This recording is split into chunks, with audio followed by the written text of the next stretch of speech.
No, no, no, no, no, no, no! Wait! Wait! Hello there! Once we defeated Gjall, it was time to start preparing for the Queen. So let's see what happened before we finally got to her. As soon as I built the wish fountain, using Gjall's drop, I started checking what else I could build and what the new recipes had been unlocked after defeating him. Almost immediately we received another event. There is a smell of sulfur in the air. This is a fairly simple event that sends Surdlings to attack your base. Normally I just lure them into the water and let them kill themselves, but this time that wasn't really an option. Instead, I had to run around the base and deal with them properly, which was made even more interesting by the fact that I was still using Frostnir against a group of fire demons. Once I dealt with the event, I thought to myself that I was finally time to build a proper tower in my base.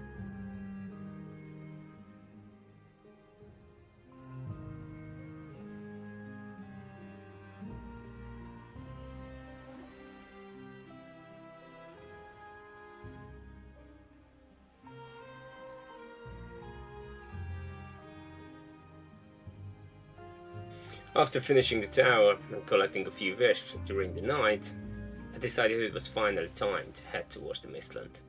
So I gathered everything I need, packed the materials for another portal, loaded up the ship, and set sail for the next island.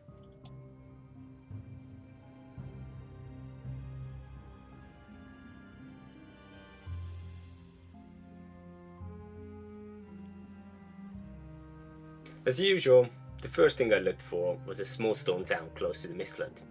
Luckily, I found one fairly quickly, so it was time to dig another moat around it, repair the tower and place down my portal. The only thing that made it a little bit more difficult was the tar pit sitting fairly close by.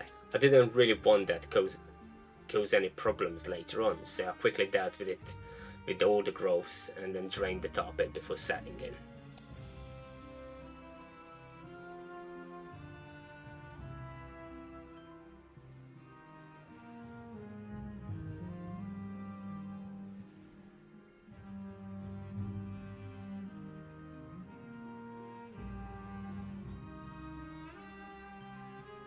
My first Mistland location was an abandoned harbour. Since it was only a small patch of Mistland attached to the edge of the island, I thought it would be a good place to get my first look at the new biome. Unfortunately, it was built right next to a Furling camp, so before I could even explore the harbour, I had to clear out another group of Furlings. And just as I was doing that, you were being hunted. Again. The game really seems to enjoy giving me these events whenever I'm in the middle of clearing of something. Once I dealt with the wolves, I finally made my way through to the harbour. Sadly, every drow there had already been killed by the Furlings. At least I still managed to collect some useful materials, and it also gave me a much better idea of how the wisp worked, and how much of the mist it actually could clear.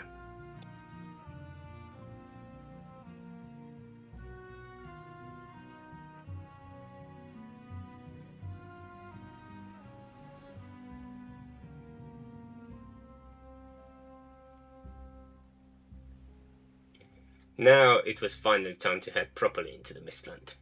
To be honest, I think it would be nice if the wisp cleared a slightly larger area than it does in the vanilla game. It works well enough, but the massive cliffs, steep hills and sudden ravines certainly don't make travelling through the biome any easier. And before longer, I found my first Seekers, Yggdrasil roots and ancient armor fragments. Keeping my root armor equipped turned out to be a great decision as well, since most Seeker dealing piercing damage, making those first encounters a little bit easier to survive. Not long after, I also met my first rogues. I have to admit it was actually quite nice meeting some NPCs that weren't immediately trying to kill me. Well, at least for now.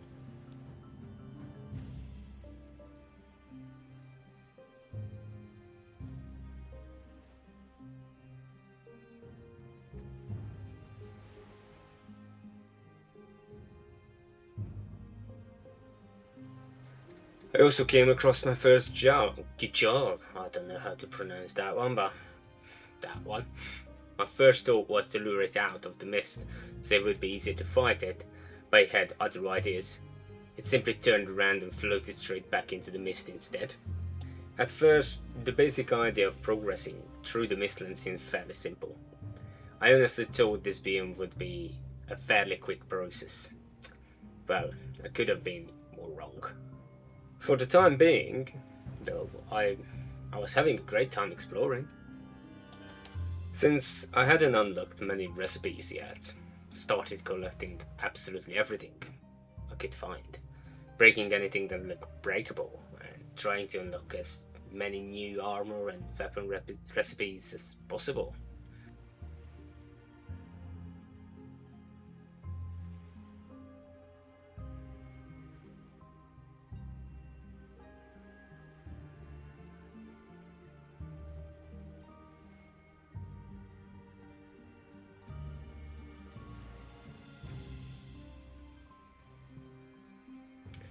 Carefully making my way through the Mistland, I eventually found my first infested mine.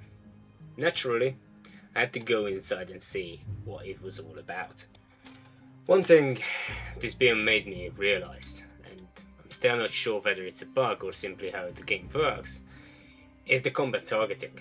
There's a settings that let you attack in the direction that you're looking at, but it never really felt like it worked properly. Wherever you hit, it's always hitting directly in front of you. If an enemy is standing slightly above or below you, your attack often just miss completely or just hit in the air. But even with that little annoyance, I managed to get through my first infested mine. And looking back, I think I was actually quite lucky, because some of the later ones turned out to be much more bigger and a lot more difficult. Another pointer here for Frostner that I was really thankful for. Most Seekers resist normal physical damage, but Frostner deals frost damage as well, which made those fights a lot easier. Once I finished the mine, it was time to start searching for another one.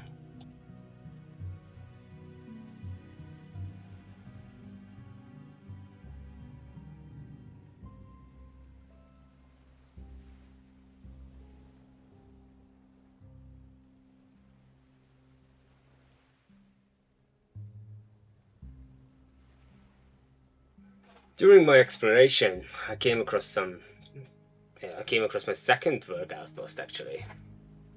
Now I already knew that eventually I will need something from them, but at this point I didn't really want it to start a fight.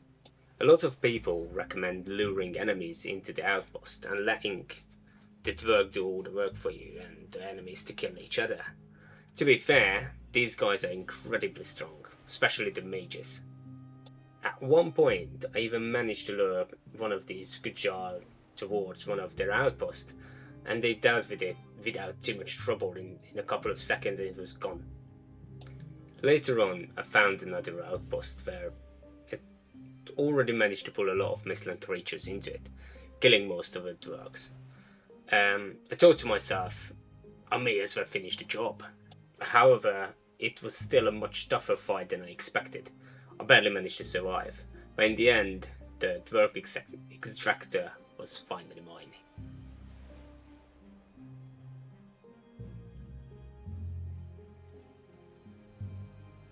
Now I could start collecting sap and eventually produce refined ether.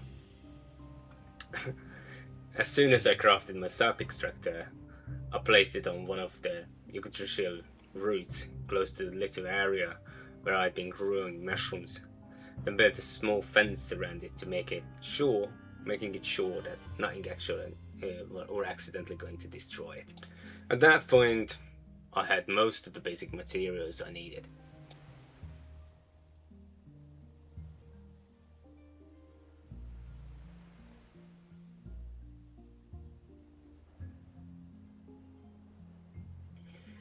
Now, it was time for another grind. This time, it was all about infested mines and black cores. From what I found, most mines contain around 3 or 4 black cores, and if you're lucky, maybe 5. A lot of depends on whether you find a hidden secret room. Those secret rooms are fantastic. Every one I found usually contained healing potions, resistant potions, food, valuables, normally free black cores as well. The mines themselves can be quite difficult, but I really liked how they are divided into separate sections. The giant's roots block the seekers from following you, giving you a chance to recover your stamina before moving into the next room. And if you play with sound on, it's surprisingly easy to tell whenever you completely clear the infested mine. I'll be honest, by this point I already spent around 12 to 15 hours in the Mistlands, and somehow I still hadn't died. I was actually quite surprised by that. But well, that changed a little later.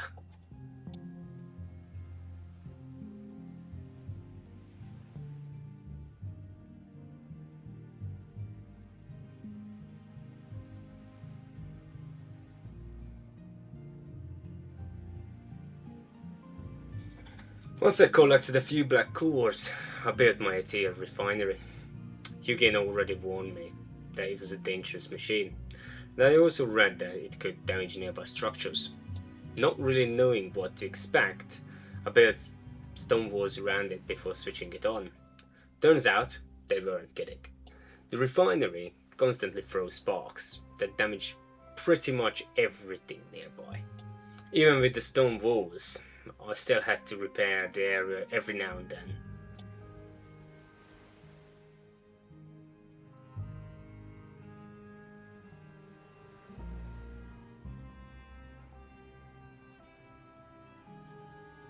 Once that was finished, it was straight back into the mines. This time I wasn't just looking for black cores. I also needed seal fragments for the queen. Technically, you only need 15 black cores to build all the crafting stations. So after clearing a few more mines, I finally had enough. Now I could start working towards the upgrades. Well, almost. Well, I had the crafting station. For some reason at that point I already had one tier food available. That was a bit weird. But I still needed loads of refined tier, so I was back to grinding. So it was back into the Mistland again, searching for giant skulls, so I could collect soft tissue and make more refined tier for my new armor and weapons. That meant another few hours of grinding. But I simply put my head down and just kept going. Skull after skull, mine after mine.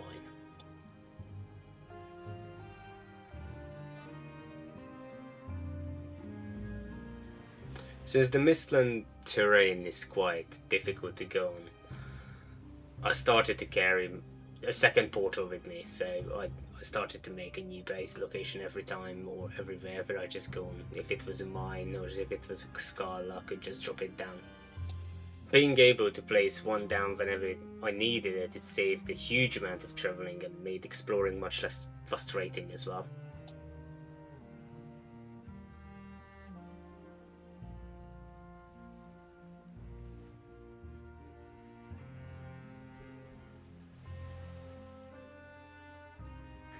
While I was making my way through the Mistland, I kept getting different events back at my base. First it when you stirred the cauldron, the bats decided to pay me a visit. Then came a skeleton surprise. I have to admit, I found the last message hilarious when they say the skeleton have grown tired of fighting you. I don't know why, but that sentence made me laugh when it popped up on my screen. Slowly but surely, though, we were making progress. I was getting closer to finish my armor set, and at the same time I was collecting more seal fragments for the king.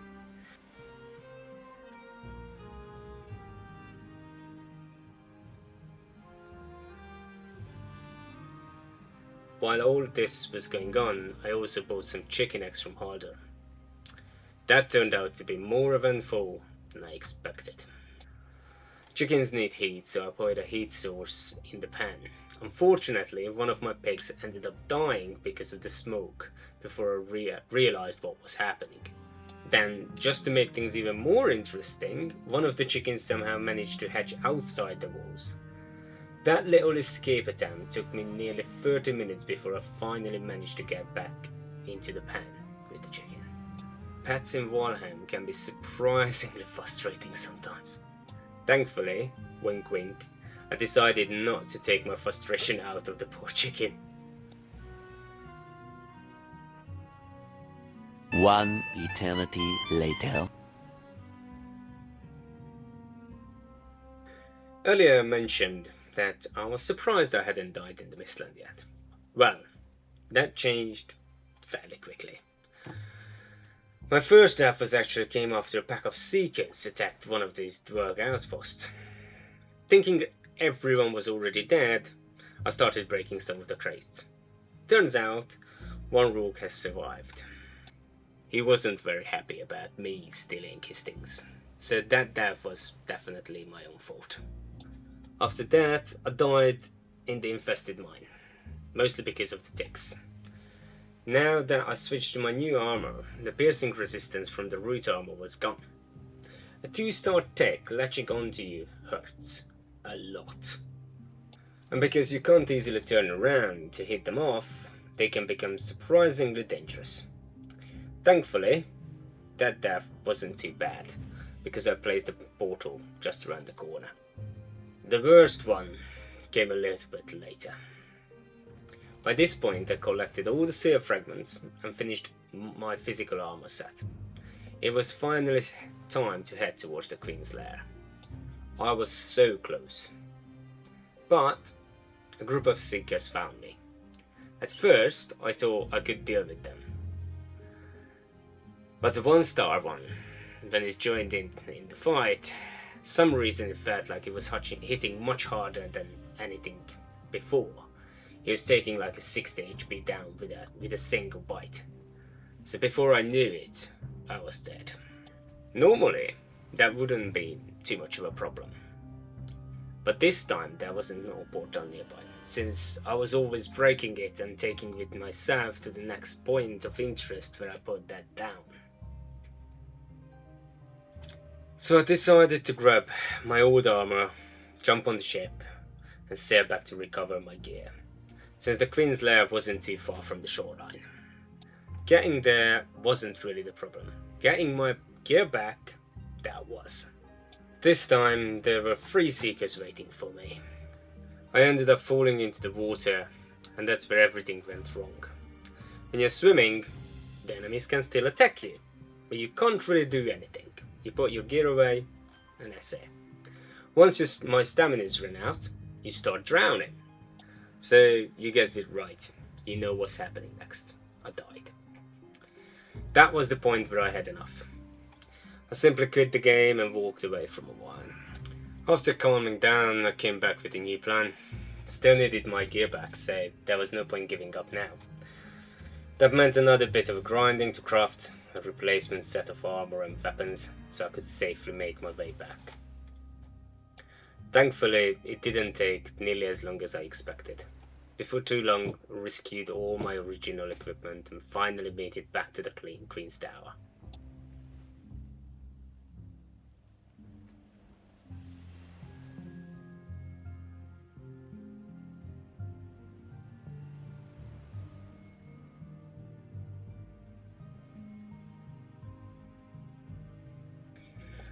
It had been a painful journey, but we were finally here. Now there was only one thing left to do. It was finally time to face the Queen. The Queen has her own arena, and I'd seen someone recommending building up the entrance, so you could safely step outside if you need to. That sounded like a good idea, so that's exactly what I did. He also made sure I could refresh my 15-minute rested buff. If I needed to step out, there was everything ready there. And once everything was ready, it was finally time to face the Queen.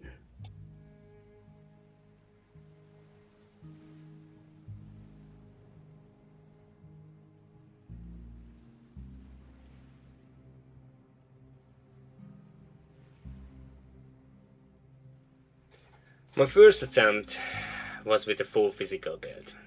I even switched my Forsaken power back to Bone Mass because I'd seen people recommend it to make the blocking easier. To be honest, I'm pretty sure their advice has either been patched or it simply doesn't work the way it used to. I'd already noticed something similar during the Gjall fight with some of the tips I found with the Bone Mass Forsaken power. So maybe some of the older guides are just a little outdated now. My first death actually came from the Queen's minions rather than the Queen herself. I tried a few different approaches with my physical build, or maybe it was just a skill issue on my part. I simply couldn't keep up with all the Seekers and the little brutes while trying to deal damage to the Queen itself at the same time. Every time I finally cleared the smaller enemies, she spawned more. After around 20-25 minutes of struggling, and with the Queen regenerating too much health, I realised I just wasn't getting anywhere. So I abandoned that idea.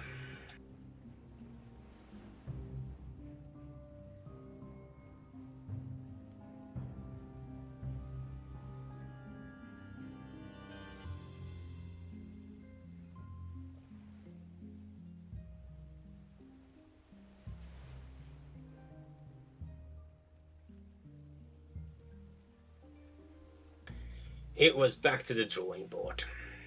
I decided to give magic a try instead. That meant another round of grinding. While getting everything ready, I also realized I completely missed one of the upgrades for my cauldron. So before I could even make the better of food, I had to gather the missing materials and build that first. Once everything was finally in place, I crafted my magic gear, prepared the new food, and headed back for round 2. This time, things felt much better almost immediately. I spent about 15 minutes getting used to the new playstyle and figuring out how everything worked, but even so, I was making a much better progress than before. One thing I had to learn was that the dead raiser summons one skeleton at a time, so building up my little army took a bit of patience. But by that point it was already getting late, so I decided I'd finish the fight the following day. And that's exactly what happened. The next day I loaded the game back up and went straight back to the Queen. The fight itself ended up taking around an hour and a half. I bet someone can do it much quicker. In the end, we finally did it. I still died once, only once, during the final attempt, but compared to my physical build, the magic setup works so much better. I'm sure there are people who can kill the Queen much faster. Personally, I was happy to play it safe. Eventually, the fight was long and sometimes it was difficult to keep track of it, exactly where the Queen was. I genuinely enjoyed it. It was hard, but it was hard in a good way. It never felt unfair. The Queen does all of it what I expected from all the other bots. It hits hard and she constantly summons more enemies that is part of her little group.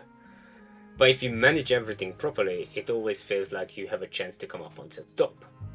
The only thing I really had to watch out for was staying close enough to her. If a health bar disappeared from the top of the screen, she would start regenerating health surprisingly quickly. But eventually, after a long battle, the Queen finally fell. We collected the loot, picked up the trophy, and headed back home.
As always, there was one final thing left to do.